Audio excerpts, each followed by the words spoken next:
आज हम आमोस की पुस्तक के पहले अध्याय को मनन करेंगे। और पहला अध्याय जो कि हमें आमोस की पुस्तक में मिलता है, इसमें हम 15 पद पाते हैं।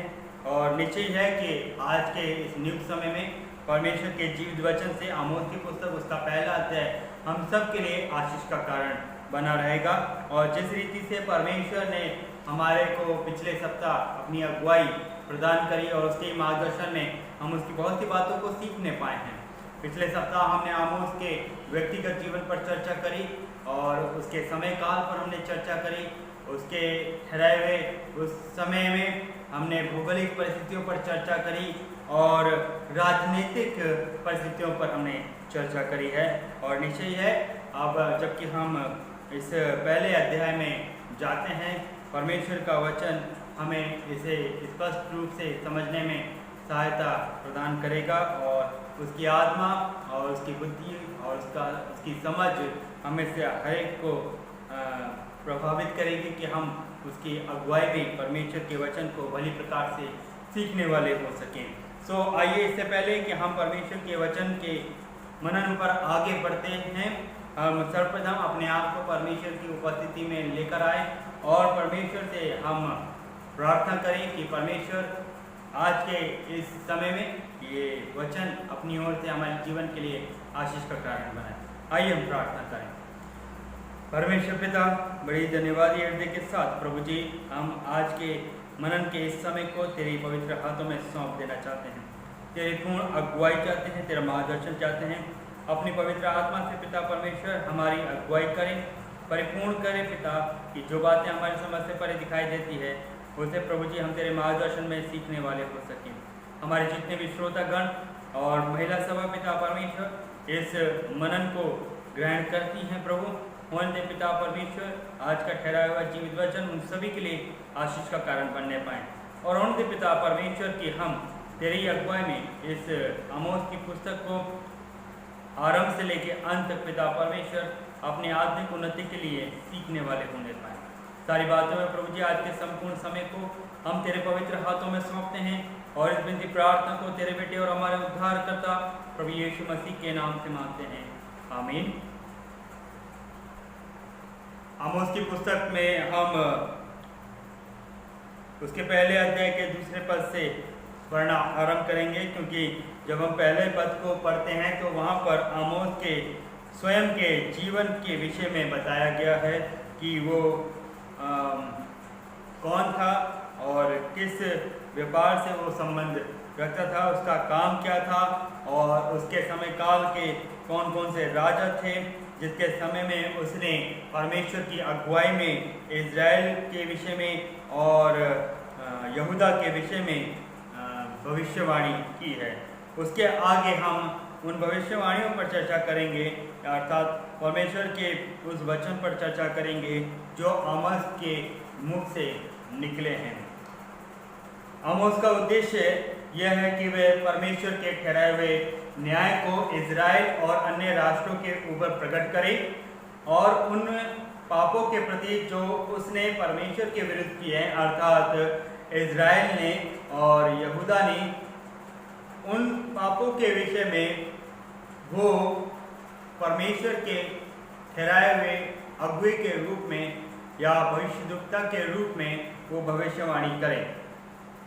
आमोस की जो भविष्यवाणी हम देखते हैं और यूँ कह लीजिए जो कार्य परमेश्वर ने उसे सौंपा था, वचन बताता है कि उसने उज्जिया राजा और यारोबाम राजा के शासन काल में अपने प्रचार को भूकंप से पूर्व केवल 2 ही वर्ष में पूर्ण कर लिया था।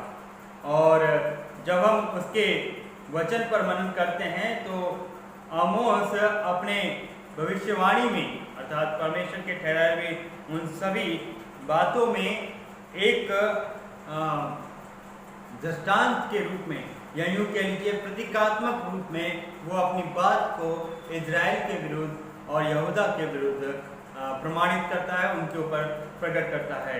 यहाँ पर हम देखते हैं कि आमोस ने दूसरे पद में परमेश्वर को एक सियोन में गरजने वाले शेर के समान बताया है। वो कहता है यहोवा सिय्योन से गरजेगा और यरूशलेम से अपना शब्द सुनाएगा, तब वह चरवाहों की चराइयाँ विलाप करेंगी और करमेल की चोटी झुलस जाएगी। अर्थात वो परमेश्वर को एक सिंह के माध्यम से दर्शाता है, एक शेर के माध्यम से दर्शाता है, जो कि बहुत ही वजनदार आवाज से गरजता है और अपनी बात को वो या अपने कार्य को वो संपूर्ण इज़राइल पर प्रकट करने पर है। शेर का अगर हम उदाहरण देखें, या शेर जो परमेश्वर के लिए आमोस एक प्रतीकात्मक रूप से उसका उपयोग करता है, तो शेर के स्वयं के विषय में हम स्वयं अच्छी रीति से जानते हैं कि शेर को हम आमतौर पर एक राजा के रूप में देखते हैं, एक राजा का प्रतीक है, और हम अपनी बोलचाल में भी इस बात को उपयोग में लाते हैं कि शेर जो है वो जंगल का राजा है। सो चराइयों में, जंगल में और उन सारी तराइयों में और उन घाटियों में एक शब्द गर्जन के समान गरजेगा और परमेश्वर का वचन एक सिंह के समान गरजेगा और वो सब पर प्रकट होने पाएगा। इसलिए परमेश्वर को एक राजा के रूप में आमोस प्रकट करता है, एक शेर के रूप में प्रकट करता है, और राजा की उस बात को वो एक शेर की गर्जना के रूप में प्रकट करता है। शेर स्वयं में एक अधिकारी है जो अपने शिकार पर अपने निर्धारित समय पर हमला करता है। शेर इस बात को जानता है कि उसे कब अपने कार्य को अंजाम देना है या उसे कब अपने कार्य को पूर्ण करना है, और वो अपने डिसीजन में स्वयं का अधिकारी है। उसे जो करना है वो किसी और से वो पूछता नहीं। जब उसे शिकार करना होता है तो वो स्वयं अपनी दौड़ को दौड़ता है और पूरी फुर्ती के साथ वो अपने शिकार पर हमला करता है। कुछ ऐसा ही आमोस परमेश्वर के विषय में देखता है। शेर के रूप में वो परमेश्वर को दिखाता है, अधिकारी के रूप में वो परमेश्वर को दिखाता है, और वो ये बताना चाहता है कि परमेश्वर को अपना काम करने के लिए किसी से पूछने की आवश्यकता नहीं, वरन परमेश्वर अपने उस कार्य को करने से पूर्व उन सारी बातों पर विचार करता है, धैर्य रखता है, और जब वो बातें उसके सामने एकदम विपरीत दिखाई देती है या उसके मन के अनुसार नहीं होती या उसकी आंखों के सामने वो बुराई पैदा करती है, तब परमेश्वर अपने न्याय को लोगों पे प्रकट करता है। क्योंकि परमेश्वर अपने आप में एक पवित्र परमेश्वर है, एक न्याय परमेश्वर है, और वो भलाई को देखने वाला परमेश्वर है। निश्चय है कि वो इन राज्यों में उन कार्यों को देख रहा था जो उसकी आंखों में मानो एक चुभन महसूस कर रही है। परमेश्वर उनके कार्य को देखता है और अपने निर्धारित समय पर वो आमोस के द्वारा अपने कार्यों को उनके ऊपर प्रकट करता है कि अब जो मैं इन देशों में करने जा रहा हूँ, जो न्याय में इन देशों के विरुद्ध करने जा रहा हूँ, उसके लिए अब मुझे कोई रोक नहीं सकता है। शेर का गरजना शिकार को भय स्तब्ध कर देता है। सो इसलिए इन पड़ोसी राज्यों के लिए ये भय का कारण है, ये डर का कारण है। वो स्तब्ध हो जाए, वो बिल्कुल चौकन्ने हो जाएं, वो अपने उन बातों से फिर जाएं। सो ये उनके जीवन के लिए एक सुरक्षा का कारण हो सकती है। परंतु हम देखते हैं कि जो कार्य इन 8 राज्यों ने करे, अर्थात इजराइल के पड़ोसी 7 राज्यों ने और यहूदा राज्य ने जो करे हैं, वो क्षमा योग्य नहीं है या वो अनदेखा करने वाले कार्य नहीं है। और निश्चय है कि परमेश्वर के सम्मुख वो कार्य जो उन्होंने किए हैं बुराई ही को पैदा करती है, और हमारा परमेश्वर जो है वो बुराई को अपनी आंखों से दूर करने वाला परमेश्वर है। इसलिए वो अपने उन सारे शत्रुओं को या अपने उन सारे लोगों को जो उसकी भलाई की रीति पर चलना पसंद नहीं करते हैं, उनके विषय में वो कहता है कि वो शेर के समान गरजेगा, और जो बुराई रखते हैं और जो उसके लोगों के साथ बुराई करते हैं, लिखा है उनके लिए ये डर का कारण हो जाएगा। शेर की गर्जन आसपास के क्षेत्र में तीव्र गति से पहुंचती है। इसलिए आमोस ने परमेश्वर के उस भविष्यवाणी को आरंभ करने से पूर्व उसके वचन को एक गर्जना के रूप में प्रभावित किया है कि परमेश्वर मेरे माध्यम से जो बात कहने जा रहा है और मेरे माध्यम से जो बात वो इजराइल के राज्य पर और यहूदा राज्य पर प्रकट करने जाएगा, उसके पश्चात वो जो अपने कार्य को करेगा उस कार्य से या उस न्याय से कोई बच नहीं सकता है, और वो न्याय तेज गति से फैलेगा और वो कार्य उसका तेज गति से फैलेगा, उसका वचन तेज गति से फैलेगा और उसका हर एक कार्य अधूरा नहीं रहने पाएगा। शेर जब एक बार हमले का निश्चय कर लेता है तो वो पीछे नहीं हटता। तो ये हमारे लिए बड़ी अच्छी बात है कि परमेश्वर के उस पूरे प्रारूप को या उसके स्वभाव को आमोस बड़े ही सरल रीति से कि वो किस प्रकार का न्याय है और कैसे कर वो न्याय करेगा और क्यों कर वो न्याय करेगा, इन सभी बातों को वो बड़ी भली रीति से हमारे और आपके सामने प्रकट करता है।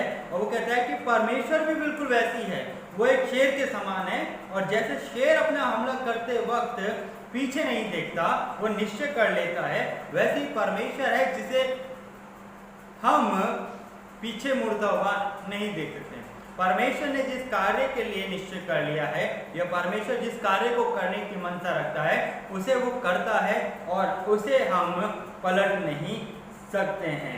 और इसलिए हमने इन पदों में परमेश्वर के उस न्याय को स्पष्ट रूप से देखा है जो वो आमोस के द्वारा करता है।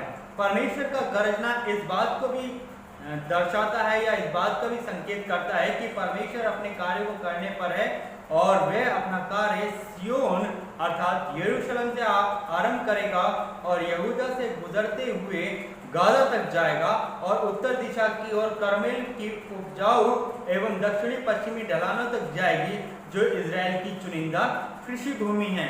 इसलिए परमेश्वर का न्याय जैसे ही इन देशों के ऊपर प्रकट होता है, परमेश्वर का प्रकोप जैसे ही इनके ऊपर प्रकट होता है, वो सारी की सारी हरियाली वाले प्रदेश, वो सारे के सारे संपन्न प्रदेश, वो सारे के सारे समृद्धि से भरे हुए और विकसित या विकसित होने वाले प्रदेश या जिनके विषय में हम कहें कि यारोबाम राजा और उज्जिया राजा के दिनों में जो राज्य फल फूल रहे थे उन सभी को परमेश्वर बिल्कुल नाश कर देगा। और जो हरियाली और जो मनोहरता हम इन राज्यों में देखते हैं, परमेश्वर उन सारी हरियाली को, उस मनोहरता को पूरी रीति से समाप्त कर देगा और वो अपना कार्य जो है एक एक करके आरंभ करेगा यरूशलेम से यहूदा तक, और फिर उसके बाद उत्तर दिशा की जितने भी अपने पड़ोसी राज्य हैं या पड़ोसी देश हैं उन सारे छोटे छोटे पड़ोसी देशों में वो अपने न्याय को प्रकट करेगा।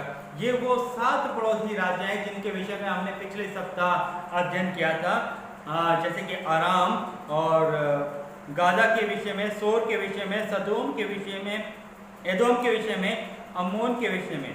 ये वो राज्य हैं जिनके विषय में हमने पिछले सप्ताह चर्चा की थी कि परमेश्वर किन किन राज्यों के विषय में अपने न्याय को प्रकट करने पर है। और निश्चय ये अभी जो हमने जिन क्षेत्र के विषय में पढ़ा है, ये वो क्षेत्र हैं जो वाकई में इजराइल की चुनिंदा कृषि भूमियों में गिनी जाती है।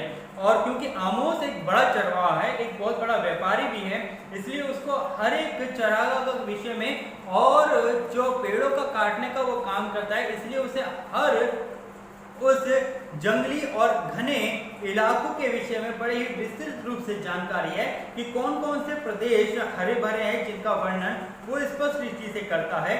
इसलिए परमेश्वर का प्रकोप यहूदा से होता हुआ इजराइल के प्रदेशों तक पहुंचेगा और यहोवा की गर्जना सबसे पहले उन 7 राज्यों के विरुद्ध उठेगी जो उसके बाद इजराइल के विरुद्ध हम देखेंगे।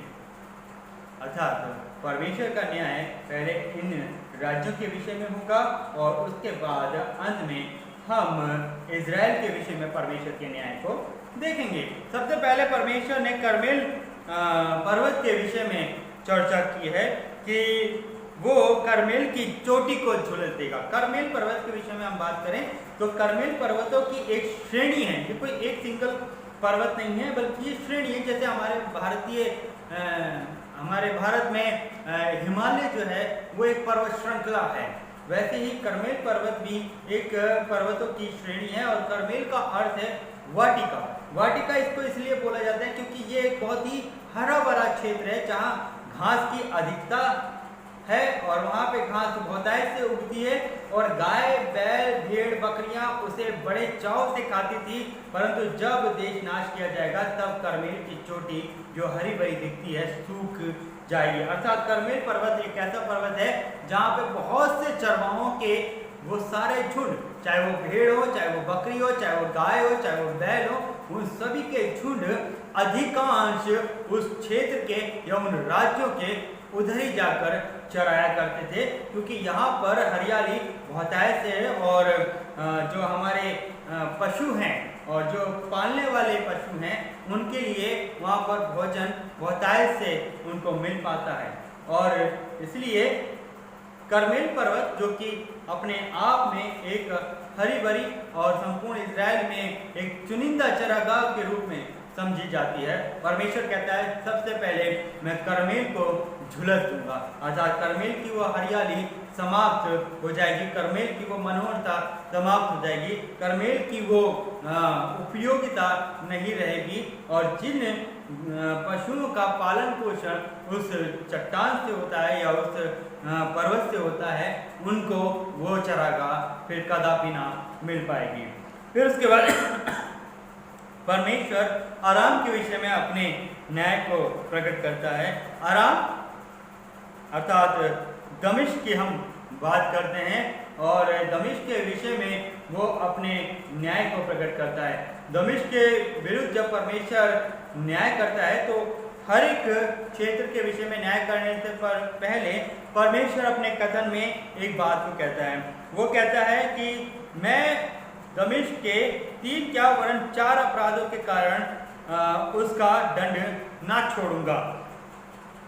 3 क्या वरन 4 अपराध, ये एक परमेश्वर का कथन है जो वो अपनी हर बात, हर न्याय को करने से पूर्व आमोस के द्वारा कहता है। बड़े ही मनोरंजक वाला कथन है।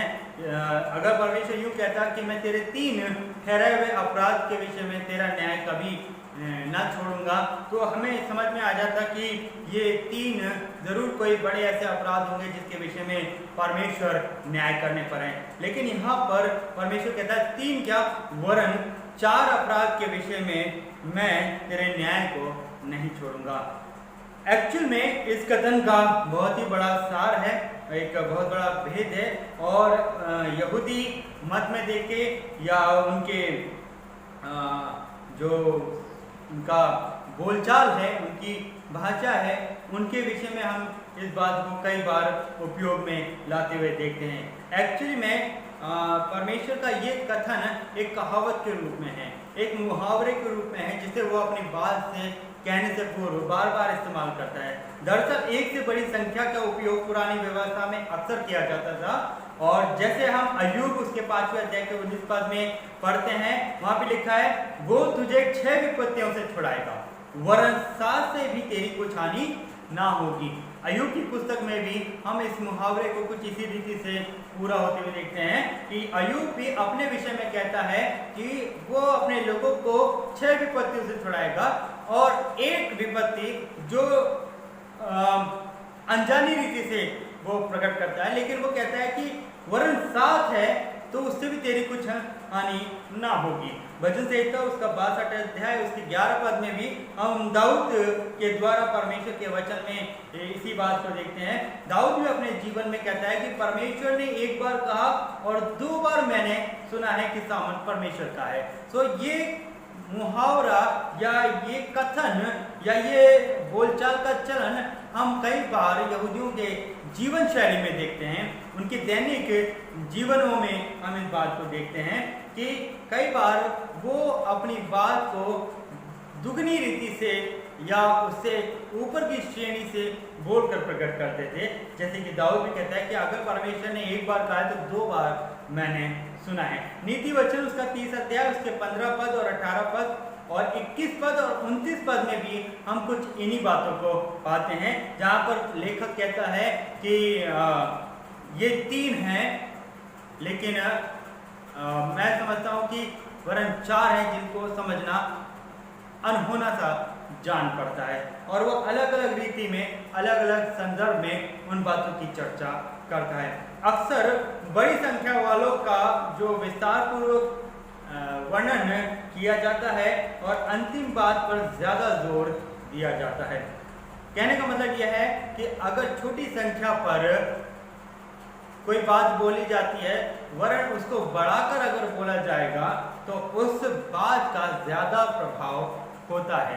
कई बार हम भी अपनी बोलचाल में क्या करते हैं कि जब हम अपनी बात को बोलते हैं तो हम अपनी बात को 2 बार या 3 बार एक ही समय में एक ही सेंटेंस को बार बार दोहराते हैं, इसलिए क्योंकि हम अपनी बात पर ज़्यादा जोर देना चाहते हैं। ठीक वैसी प्रकार है, वैसी रूप से हम यहाँ पर भी देखते हैं कि यहूदी अपनी बात को पूरा करने के लिए या अपनी बात पर जोर देने के लिए उससे ऊपर की बात को कहना ज़्यादा महत्व देते थे। अगर उन्होंने किसी संख्या को जोड़ दिया है तो वो उस संख्या से आगे बढ़कर उसका दुगना या तिगुना या चौगुना उस बात को वो वर्णित करते हैं। हम जक्कई के विषय में चलें। जक्कई जब यीशु मसीह के कहने पर अपने उस धन को लोगों में बांटता है, उनको वापस करता है, तो जक्कई भी उनसे यही बात कहता है यीशु मसीह से कि जिसका मैंने लिया है उसका मैं चौगुना फेर दूंगा। तो उसने उनसे भले एक बार लिया हो या 2 बार लिया हो, लेकिन उसे जितनी भी बार लिया हो वो ये मसीह यीशु से कहता है यदि मैंने किसी का 1 बार लिया है तो मैं उसका चौगुना फेर दूंगा, अर्थात 4 गुना फेर दूंगा, जो इस बात को प्रकट करता है कि मसीह यीशु जिस कार्य को मैं करने पर हूँ उसे मैं निश्चय ही करूंगा, और वो 4 गुना कहकर अपनी बात पर ज़्यादा बल देता है। और यहाँ पर हम उन्हीं बातों को देखते हैं। 3 पापों के लिए वरन 4 के लिए भी हम यहाँ पर इस बात को देखते हैं, अर्थात 3 क्या वरन 4 अपराध बार बार यहोवा इसी बात को कहता है। एक्चुअल में ये 7 संख्या को काव्यात्मक रूप से अभिव्यक्त करता है। ये जो 3 वरन 4 का जोड़ है ये 7 अंकों को काव्यात्मक रूप में पूर्ण करता है, और जो कि अपने आप में पूर्णता का प्रतीक है। इसलिए यहोवा अपनी बात को कहने से पूर्व 3 क्या वरन में 4 अपराधों के कारण उसका दंड ना छोड़ूंगा। इसका मतलब यह है कि परमेश्वर जो दंड देने पर है, परमेश्वर जो न्याय करने पर है, वो अपने आप में पूर्ण है और वो टल नहीं सकता। आइए हम अब पहले राज्य के विषय में चले। दमिश्क का पाप जो परमेश्वर ने वर्णन किया आमोस के द्वारा, दमिश्क का पाप किस रीति का है? क्यों परमेश्वर दमिश्क के विषय में न्याय करना चाहता है, या क्यों परमेश्वर दमिश्क को दंड देना चाहता है, जो कि हमने दमिश्क के विषय में पढ़ा है कि वो किस रीति से दमिश्क को दंड देने पर है 5वें पद में। लेकिन यहाँ पर हम उसके पाप के विषय में जानना चाहेंगे। यद्यपि हमें बाइबल के पदों में उसके पाप के विषय में कई बार व्याख्यात्मक रूप से या खुले तौर पर हमें नहीं समझ में आता है, लेकिन जो वचन की गहराई है या वचन हमें बताता है, दमिश्क जो है वो आराम की राजधानी के रूप में गिना जाता था। वो आराम की राजधानी था, और दमिश्क का जो सबसे घोर पाप था वो ये था कि उसने गिलाद की जो गर्भवती स्त्रियां थीं उनको मार डाला था, और ये दुर्गम व्यवहार आराम की सेना ने गिलाद के लोगों के साथ किया। परमेश्वर का ये न्याय दमिश्क के विरुद्ध एक ऐसे ही घिनौने अपराध के लिए ठहराया गया है। दूसरा हम देखते हैं फलस्तीन का पाप जो हमें 6वें पद में मिलता है पहले अध्याय के, और फलस्तीन के विषय में जो वो न्याय करता है, क्यों वो न्याय करता है, या फलस्तीन का ऐसा कैसा पाप है जो वो किया और परमेश्वर उससे नाराज है, उससे क्रोधित है, और परमेश्वर अब उसके प्रति भी न्याय करने पर है।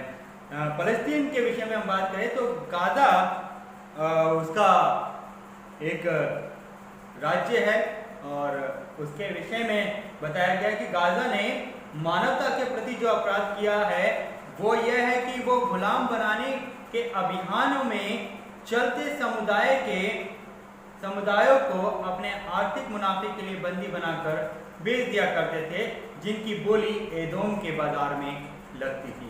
फलस्तीन का काम ये हुआ, या उसका अपराध ये हुआ कि उसने मानवता के प्रति अपराध करा और एक ऐसा घिनौना अपराध किया कि वो गुलाम बनाने का उसने एक अभियान चालू करा, और उसके चलते उसने एक नहीं, दो नहीं, वरन समूह के समूह लोगों को आर्थिक मुनाफे के लिए बंदी बनाकर एदोम को या एदोम के बाजार में उनको जाकर बेच दिया करते थे। और ये बात परमेश्वर को बुरी लगी, जिसके प्रति वो गाजा के विरुद्ध अपने न्याय को प्रकट करता है। सोर का पाप हमें 9वें पद में मिलता है। सोर ने ऐसा क्या किया जिसके विषय में परमेश्वर अब उसका भी न्याय करने पर है। सोर पर सिकंदर ने 332 ईसा पूर्व में कब्जा किया था और 6000 को सीधे ही घात किया था। 2000 लोगों को क्रूस पर चढ़ाया था और 30,000 लोगों को गुलाम बनाकर बेच डाला। सोर ने इजरायलियों को बंदी बनाकर एदोम को बेच डाला। एदोम को बेच डालने का मतलब यह है, एदोम में ठहराया हुआ वो जो बाजार है जिसमें गाजा ने अपने गुलामों को बेचा था, ठीक वैसे ही सोर जो है वो अपने उन दिनों में यही कार्य कर रहा था और इजरायलियों को बंदी बनाकर उन्हें एदोम की मार्केट में बेच रहा था या बाजार में बेच रहा था। और इसके अन्य अलावा सोर में बहुत से लोगों को मौत के घाट उतारा भी गया है, क्रूस पर चढ़ाया गया। जैसे कि मैंने बताया, 6000 को सीधे घात करा, 2000 लोगों को क्रूस पर चढ़ाया और 30,000 लोगों को गुलाम बनाकर बेच डाला।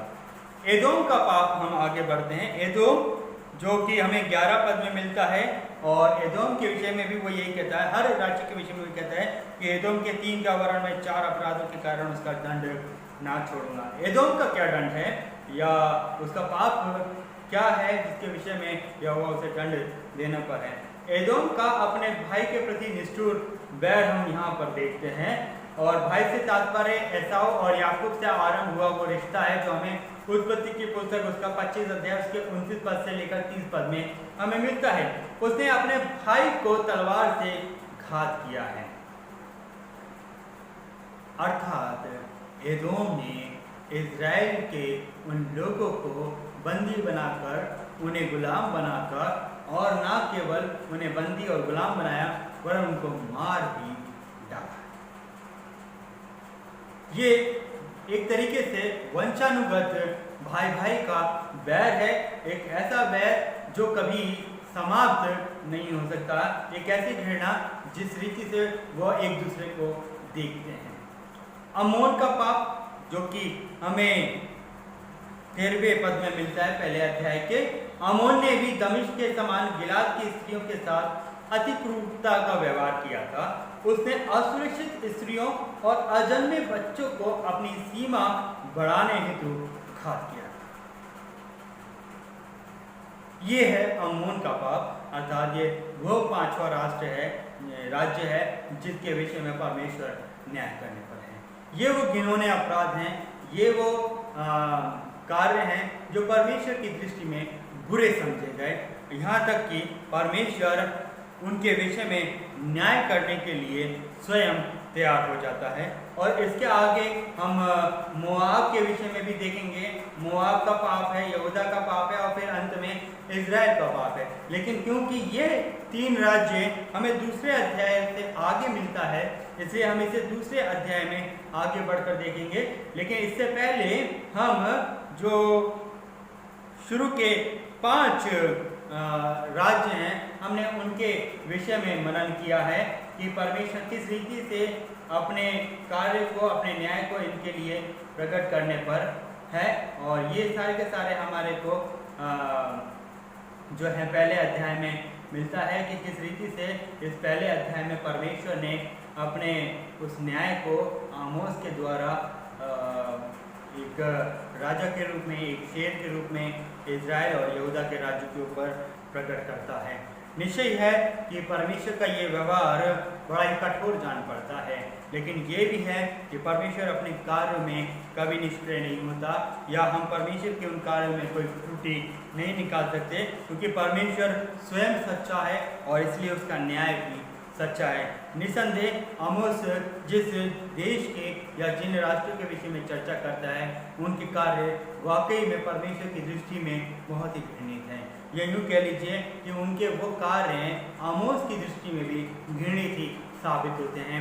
ये वो कार्य हैं जिसके लिए हम कभी भी उनको क्षमा नहीं कर सकते, और निश्चय है परमेश्वर भी उनको क्षमा नहीं करना चाहता। और यही कारण है कि जो कार्य इन्होंने परमेश्वर के लोगों के प्रति, उन दीन लोगों के प्रति, उन गरीब लोगों के प्रति, उन बलहीन लोगों के प्रति किए हैं, परमेश्वर उन सब का पलटा लेने पर है। और निश्चय है परमेश्वर इन सभी के प्रति अपने न्याय को प्रकट करेगा। परंतु यहाँ पर हम परमेश्वर के क्रोध को सदैव भड़का हुआ नहीं देखते हैं। जैसे जैसे हम आमोस की पुस्तक में आगे बढ़ते जाएंगे, वैसे ही वैसे हम परमेश्वर के न्याय को भी पूरा होते हुए देखेंगे, परमेश्वर के हम प्रकोप को कम होता हुए देखेंगे, और परमेश्वर के उस न्याय को समाप्त होने के बाद फिर से हम परमेश्वर के उस नए जीवन को, या उस नए वातावरण को, उस नई स्वतंत्रता को, उस नई आज़ादी को, उस नए माहौल को फिर से पुनः स्थापित होते हुए देखेंगे। ये पहले अध्याय का सारा वृत्तांत है जो हमें इस अध्याय में देखने को मिलता है। और निश्चय ये जब परमेश्वर हमें अवसर देगा और अगले समय में हम फिर से परमेश्वर की उपस्थिति में एकत्रित होने पाएंगे, हम दूसरे अध्याय पे भी हम मनन करेंगे, और तब परमेश्वर की अगुवाई में वो अध्याय भी हम में से प्रत्येक के जीवन के लिए आशीष का कारण बनने पाएगा। परमेश्वर अपने वचन के पढ़े और सुने जाने पर बहुत ऐसे आशीष प्रदान करेगा।